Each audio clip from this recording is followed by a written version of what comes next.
La economía española avanza un 2,8% en tasa interanual. Es uno de los países comunitarios con mayor crecimiento. Se fundamenta en la demanda interna, en la inversión, en el consumo de los hogares. Pero a la vez, en una dicotomía extrema, España cuenta con la mayor tasa de pobreza infantil de la Unión Europea, con un 29% frente a un 19% de media, según Funcas. Son datos terribles que ponen en duda el crecimiento del PIB y si la mejora realmente llega a toda la sociedad, a toda la población cuando la inflación sigue al alza. Ya supera por una décima el 3%. Y otro dato a analizar, el salario más frecuente en nuestro país apenas supera al salario mínimo. Si se tiene en cuenta la inflación de los últimos años, el salario real de los españoles se ha estancado.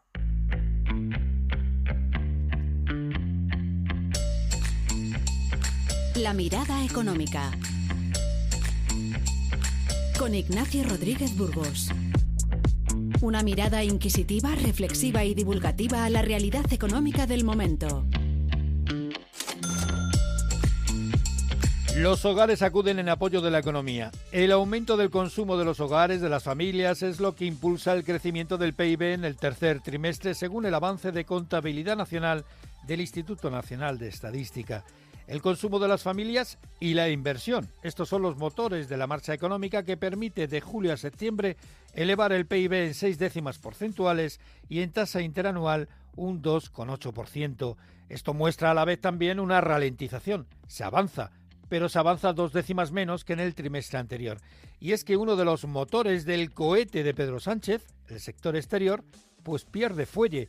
Se debilita, como indica la economista senior de Funcas, María Jesús Fernández. El turismo, aunque sigue creciendo, lo hace a tasas ya muy moderadas y las exportaciones de bienes, que han mantenido un tono muy débil durante todo el periodo pospandemia, en este tercer trimestre han incluso descendido. Esta ralentización en el crecimiento económico se produce cuando los datos del turismo muestran récords, aunque avance a menor ritmo. España recibió 76,5 millones de turistas extranjeros en los 9 primeros meses del año. Pero lo interesante es el dinero, el gasto, el dinero que se dejan. El gasto acumulado de los visitantes extranjeros superó los 105.800 millones de euros entre enero y septiembre, un 7% más en tasa interanual. Cada visitante extranjero se dejó 1.328 euros de media. Aún así, a pesar del salvavidas económico que es el turismo, pues el PIB pierde ritmo.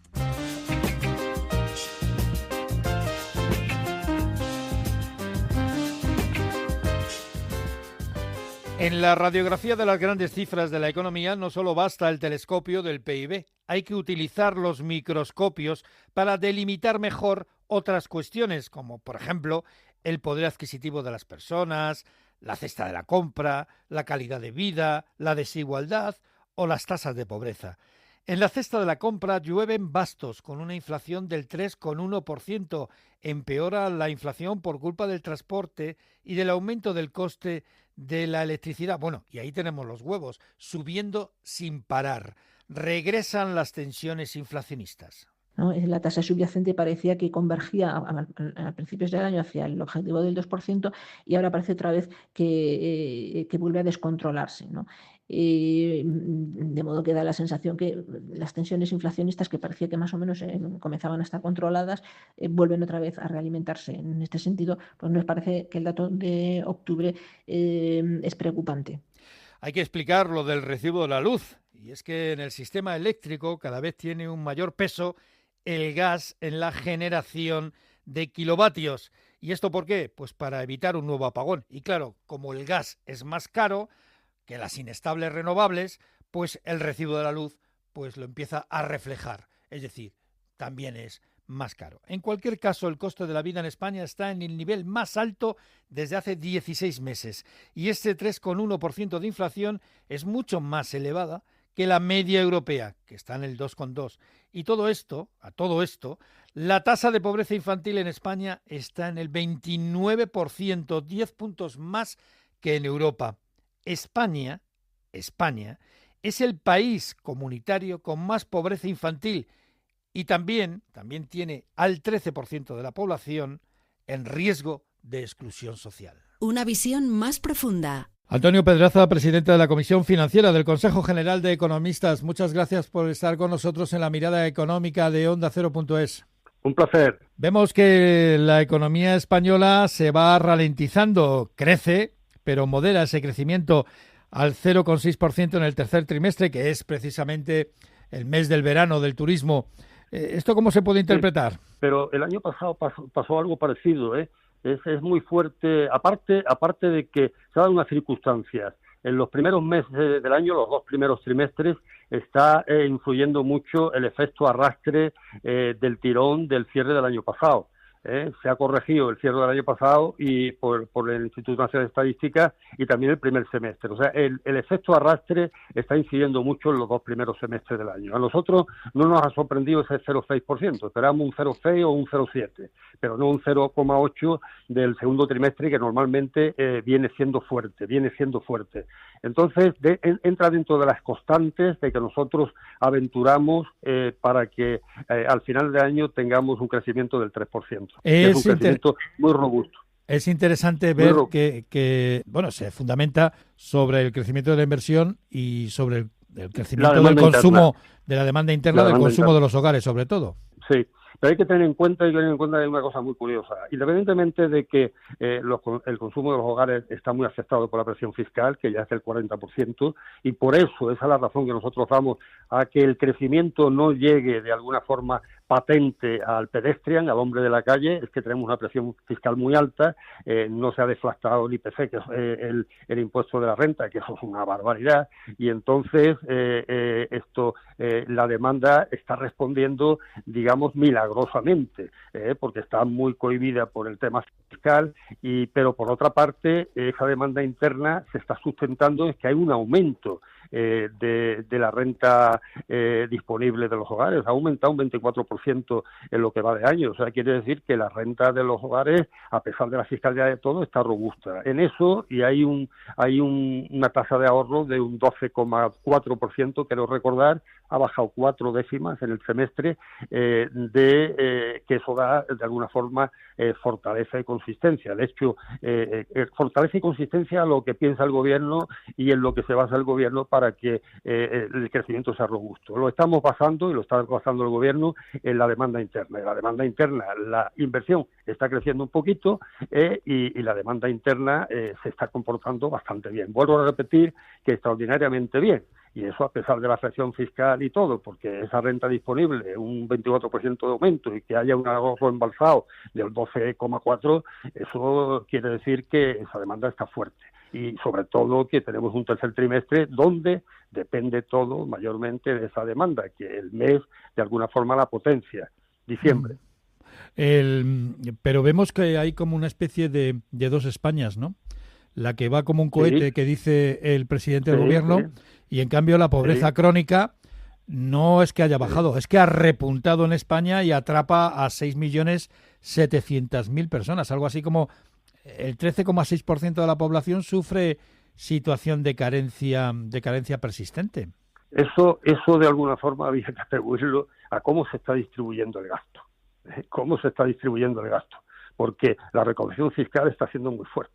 Hay que tener en cuenta que en los 6 primeros meses del año ha tenido un incremento sobre lo previsto de 20.000 millones de euros. Que es que se está recaudando mucho. Entonces, ¿a dónde va eso que se está recaudando? Pues oye, se lo está tragando la seguridad social, el hecho de que el último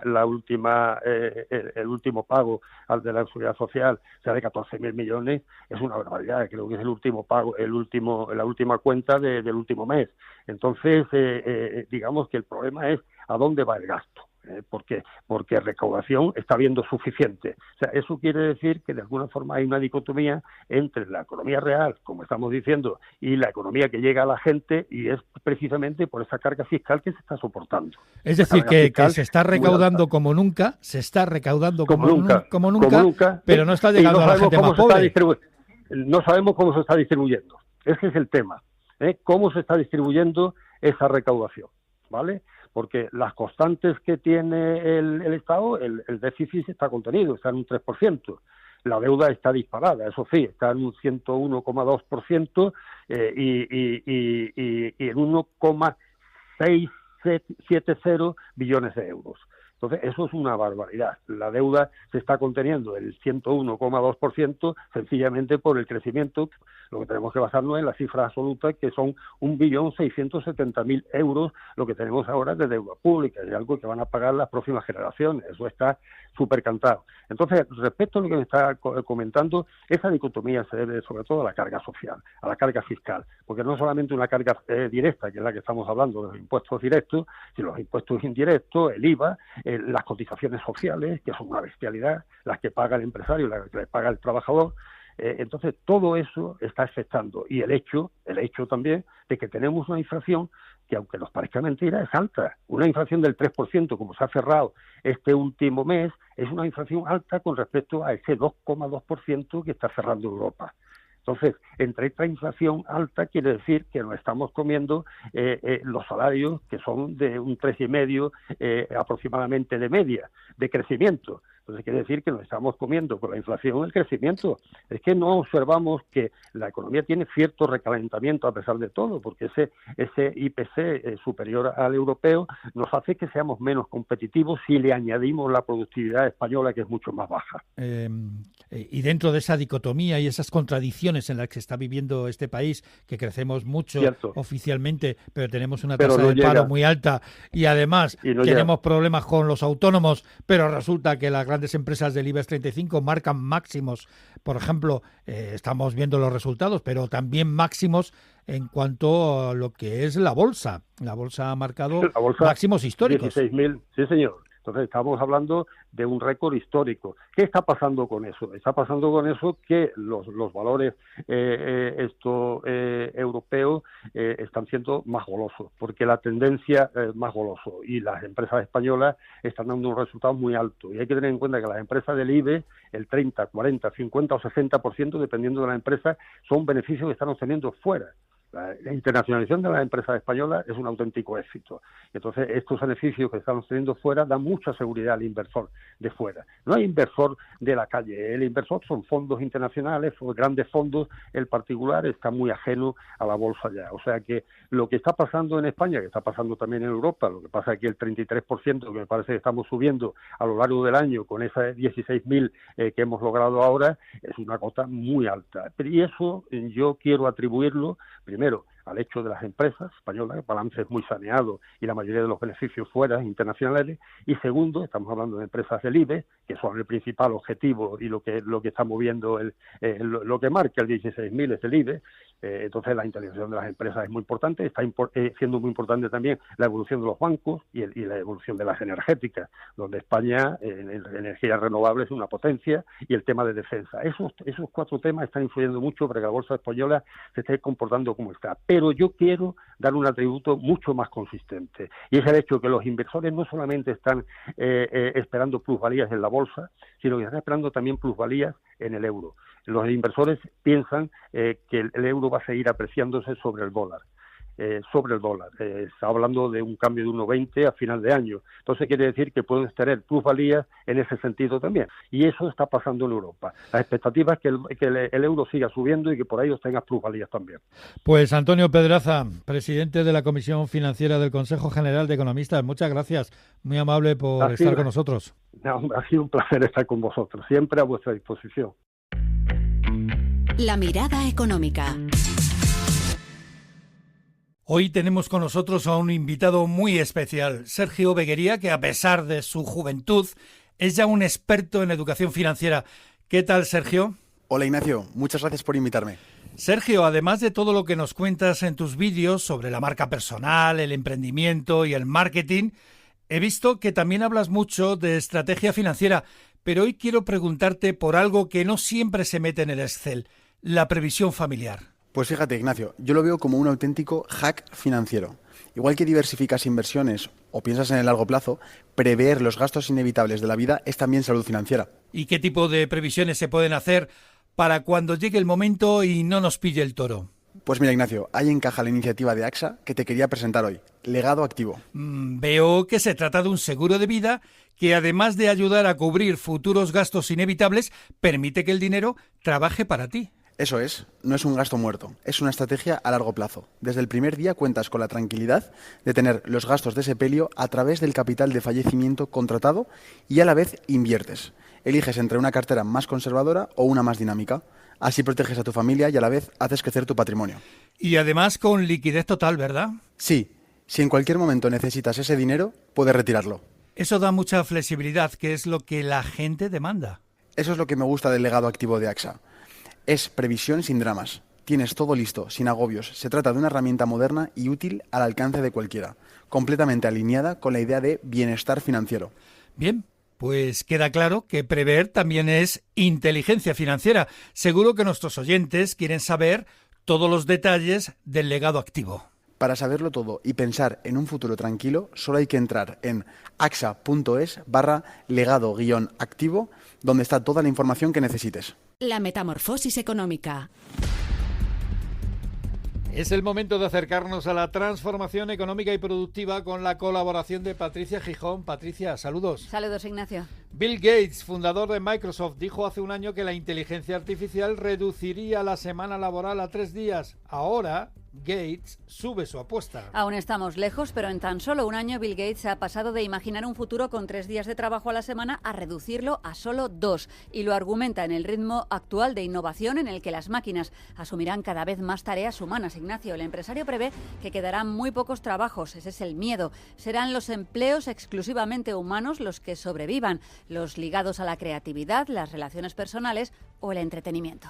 De hecho, la inteligencia artificial ya pasa factura, por ejemplo, en Amazon. La multinacional estadounidense de Bezos planea despedir a 30.000 empleados. Se trata de importantes despidos. De esos 30.000 trabajadores de todo el mundo que decías, Ignacio, el 10% serían de sus oficinas centrales y también 1.200 serían en España. Lo más preocupante es que varios ejecutivos han revelado a The New York Times que la compañía ultima un plan para transformar sus centros de trabajo, lo que implicaría la sustitución de más de 500.000 de trabajadores por robots, por máquinas. Amazon pretendería reducir así la presencia humana en sus labores industriales y automatizar hasta el 75% de sus operaciones en instalaciones, por ejemplo, de entregas ultra rápidas.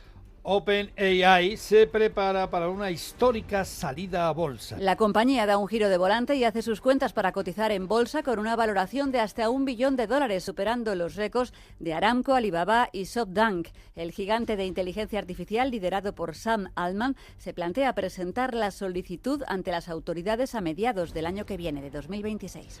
A España le sobra energía renovable, tanta que se plantea exportarla. Los parques eólicos y solares funcionan a pleno rendimiento en nuestro país, pero mucha de la energía que generan se pierde. Para dar salida al excedente, España e Irlanda negocian un puente eléctrico, un nuevo cable submarino de alta tensión que permita reforzar la seguridad energética en el continente, equilibrando así los picos de generación. El proyecto intentaría financiarse con fondos europeos para estar listo más allá, eso sí, de 2030, Ignacio.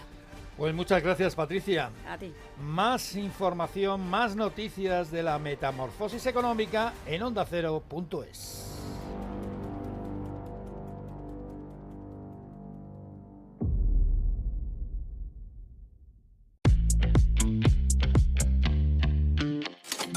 La mirada económica. Ignacio Rodríguez Burgos. Todo esto en una semana donde la bolsa española ha marcado máximos históricos, donde ha llegado a superar con claridad la barrera de los 16.000 puntos, aunque, como señala Ignacio Cantos de ATL Capital, el IBEX 35 es uno de los últimos índices bursátiles en alcanzar y superar los niveles, las cotas de 2007 anteriores a la gran recesión financiera. Ha costado batir los máximos históricos del año 2007 y bueno, pues antes o después tenía que pasar casi todos los índices europeos. No sé si Portugal todavía está por debajo, pero el resto están por encima de ese nivel y bueno, pues le ha llegado el turno a España por fin, ¿no?